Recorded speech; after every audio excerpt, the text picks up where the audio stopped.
Hello everyone, कैसे हैं आप लोग।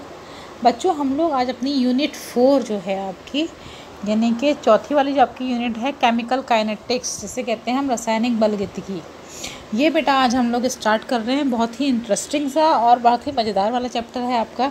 देखिए, केमिस्ट्री में आप जितना इंटरेस्ट लोगे, जितना अच्छी फ्रेंडशिप इससे करने वाले हो ना, इतनी अच्छी बॉन्डिंग आपसे बना लेती है।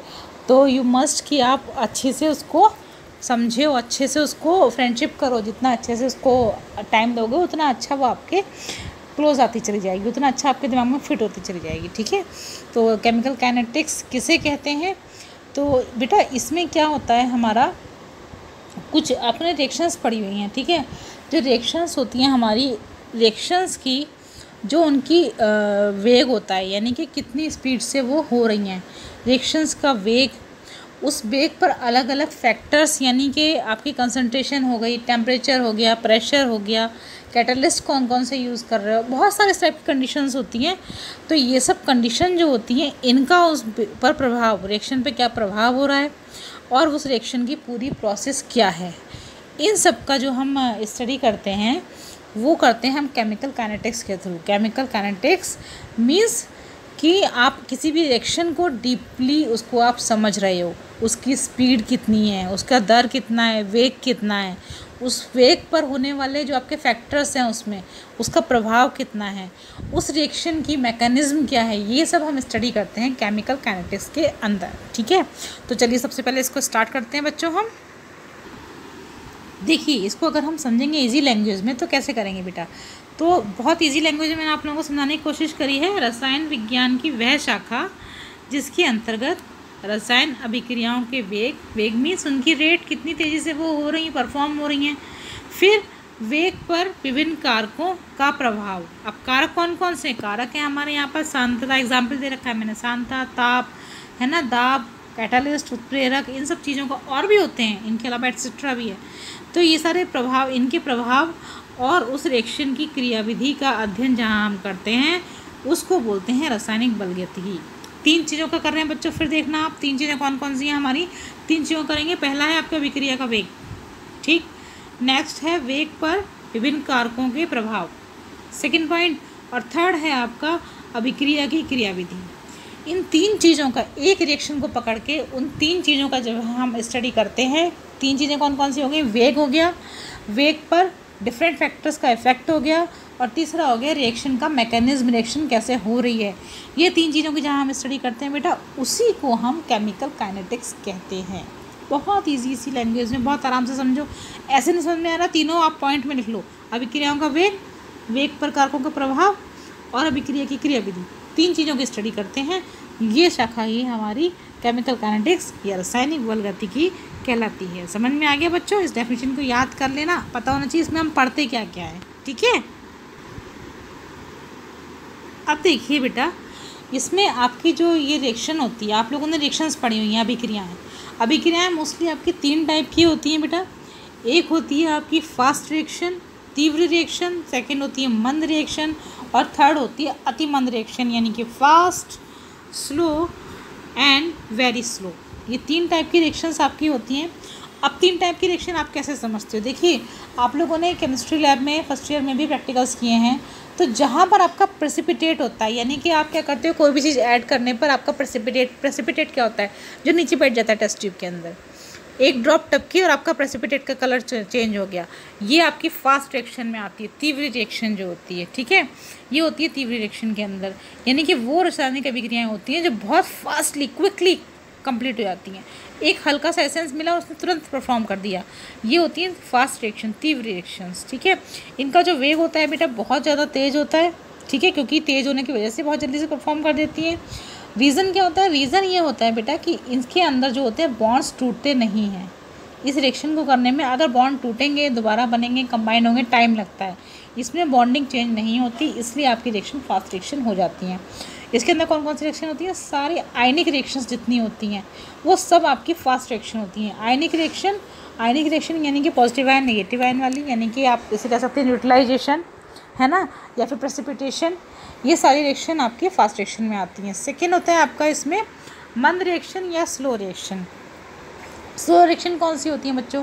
स्लो रिएक्शन वो रिएक्शन होती हैं जो आपकी फास्ट रिएक्शन से उनकी रेट कम होती है, यानी कि वेग उनका थोड़ा सा कम होता है, लेकिन वेरी स्लो वाली जो होती है उनसे थोड़ा सा तेज़ होता है।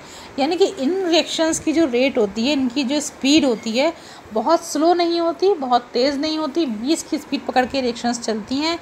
तो इनको हम बोलते हैं स्लो रिएक्शंस। ठीक है, इनके एग्जांपल्स वगैरह मैं आपको आगे समझाने वाली हूँ। अभी देखिए, जो स्लो रिएक्शंस होती हैं बेटा, इन पे आपका क्या होता है, ये मोस्टली कौन सी होती हैं, ये होती हैं आपकी आणविक अभिक्रियाएँ।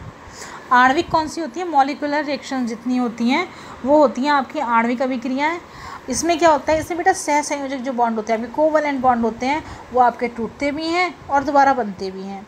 अब इतना होने की वजह से ही इनमें थोड़ा सा टाइम लग जाता है, और टाइम के बाद में और एक इसमें चीज़ होती है, इनका जो वेग होता है वो आपकी जो फैक्टर्स होते हैं उन पे भी डिपेंड करता है। यानी कि आपने स्पीड, इनके नाम में टेम्परेचर चेंज कर दिया, इनका स्पीड चेंज हो जाएगी, प्रेशर चेंज कर दिया, इनकी स्पीड चेंज हो जाएगी, और अगर आपने कंसंट्रेशन चेंज कर दी तो भी इनकी स्पीड चेंज हो जाएगी। इस तरीके से इनकी स्पीड चेंज होती रहती है।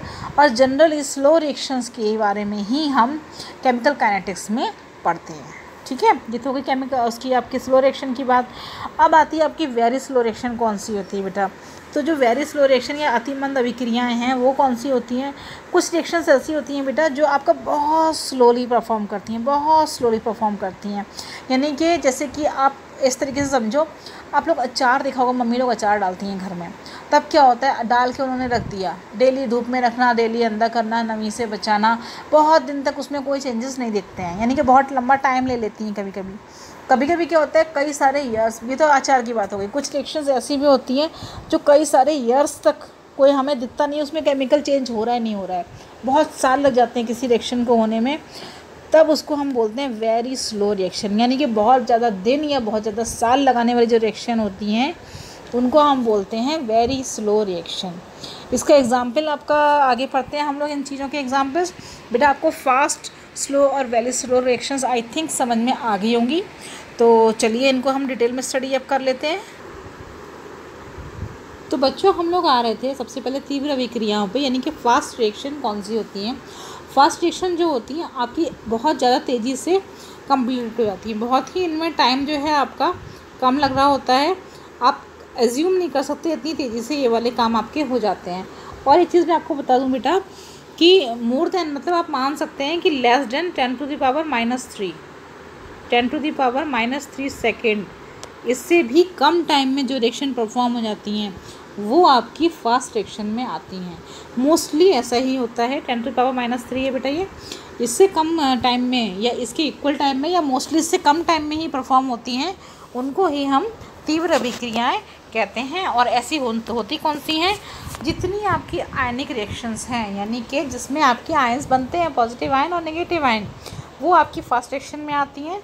एग्जाम्पल होता है आपका न्यूट्रलाइजेशन यानी कि उदासीनीकरण, और अवक्षेपण यानी कि प्रेसिपिटेशन। उदासीनीकरण का मतलब कि आपने उसको जितने पॉजिटिव नेगेटिव आयन उनको आपको उदासीनीकरण कर देना है, न्यूट्रलाइज कर देना है। और अवक्षेपण यानी कि एक ड्रॉप पड़ते ही आपका सॉल्यूशन का कलर तुरंत चेंज हो गया। तो ये बहुत ही फास्ट होता है, क्विक रिव्यू आता है, इसलिए इसको हम फास्ट रिएक्शन के अंदर रखते हैं। ठीक है बेटा। सेकेंड है बेटा आपकी मंद अभिक्रियाएँ। मंद अभिक्रियाएँ कौन सी होती है, मैंने आपको बताया था बच्चों कि पहली चीज़ तो ये होती है मॉलिक्यूलर रिएक्शंस। ठीक है, मॉलिक्यूलर यानी कि इनके मॉलिक्यूल्स टूटते हैं और फिर दोबारा बनते हैं। तो इसमें क्या होता है, इसमें आपका जो होता है कोवैलेंट बॉन्ड होता है बेटा। कोवैलेंट बॉन्ड जो हम लोग बुलाते थे, हिंदी में बोलते हैं इसको आणविक बंध, है ना। क्या नाम है, सहसंयोजक आबंध जो हम बनाते हैं। सहसंयोजक यानी कि अगर आप किसी को इरेजर दे रहे हो तो उसको फिर उससे आप पेंसिल ले रहे हो, यानी कि दोनों एक दूसरे की हेल्प कर रहे हैं दो लोग। तो कोवैलेंट बॉन्ड जो होता है वो यहाँ पर टूटते भी हैं और टूटने के बाद में वो अगेन बनते भी हैं। तो इसकी वजह से ही इन अभिक्रियाओं को थोड़ा सा टाइम लग जाता है।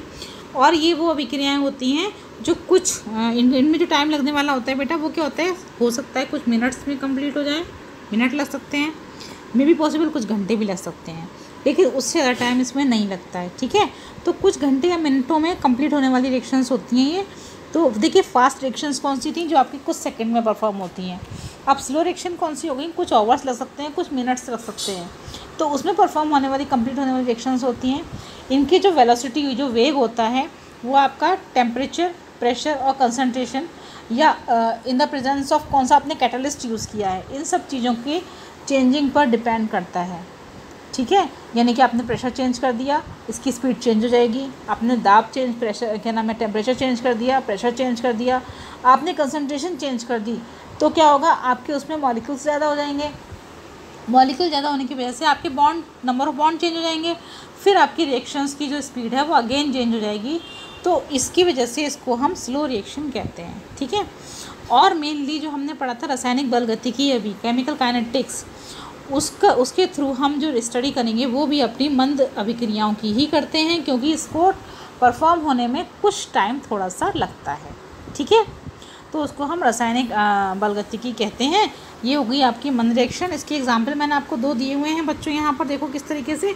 एक तो आपका N2O5 है, नाइट्रस ऑक्साइड। ठीक है, ये यहाँ पे 2 होगा, 2N2O5 है, इसका ब्रेक डाउन होगा तो आपका ये 4NO2 + O2। ये यहाँ पर गैस थे और तीनों गैसी फॉर्म में, गैस फॉर्म में ही आपके रिएक्टेंट हैं, गैस फॉर्म में ही हमारे रिजल्टेंट हैं, यानी कि उत्पाद और अभिकारक दोनों ही हमारे गैसेस फॉर्म में हैं।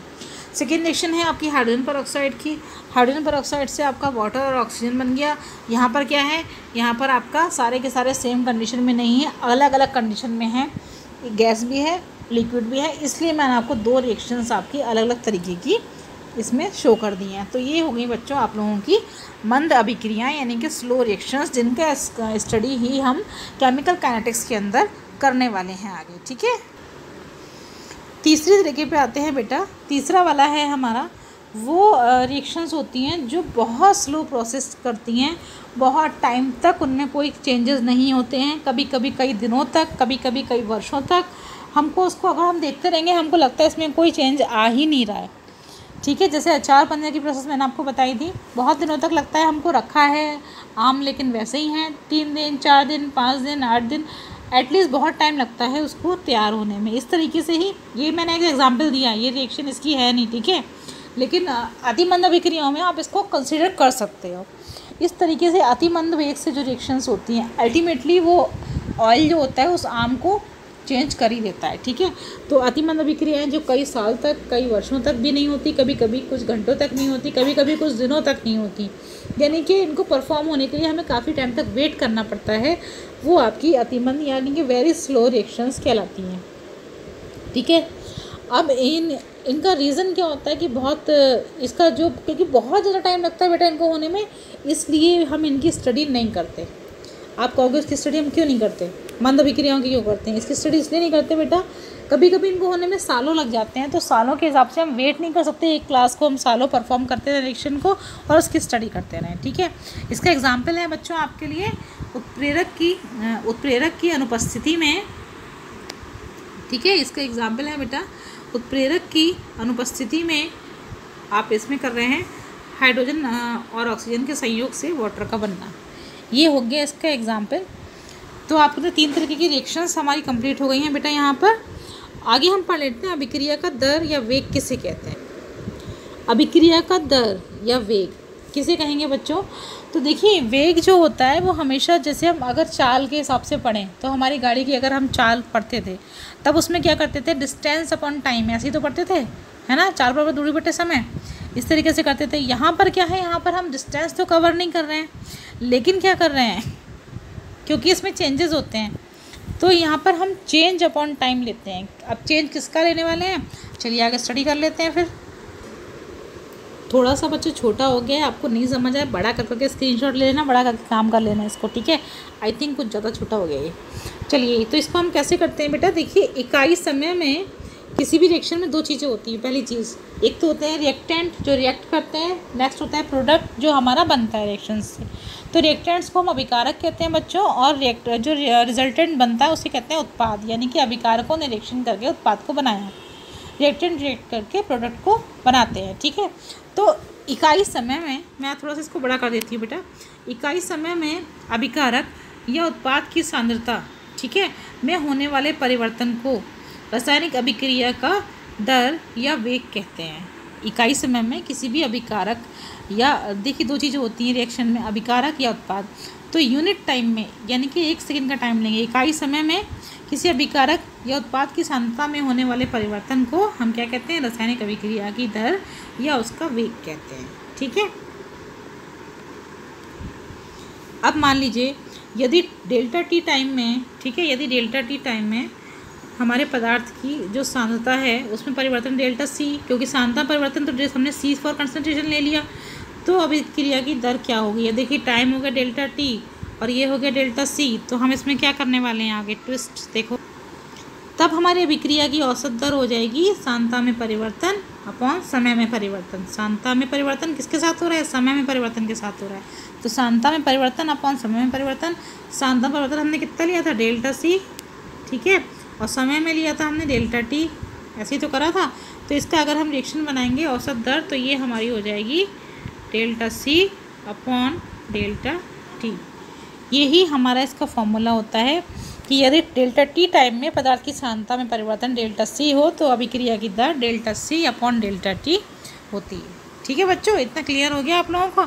अब आ जाइए इसके मात्रक पे। इसका मात्रक क्या होता है बच्चों, इसका मात्रक मोल पर लीटर सेकंड होता है ना।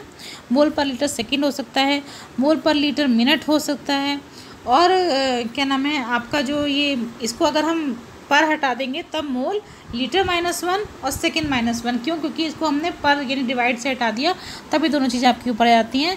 तो मोल पर लीटर सेकंड इसका मात्रक होता है। तो बच्चों खूब आप लोगों को इतना समझ में आया होगा, इतना आप लोग आज करो, बाकी आपको नेक्स्ट रन में आगे का पढ़ाएंगे। लगे रहिए, प्रैक्टिस करे रहिए और समझते रहिए। ऐसे ही अपना मेहनत पे भरोसा रखो, सब कुछ दुनिया में हासिल कर लोगे। मिलते हैं नेक्स्ट वीडियो में। Till then thank you, bye bye.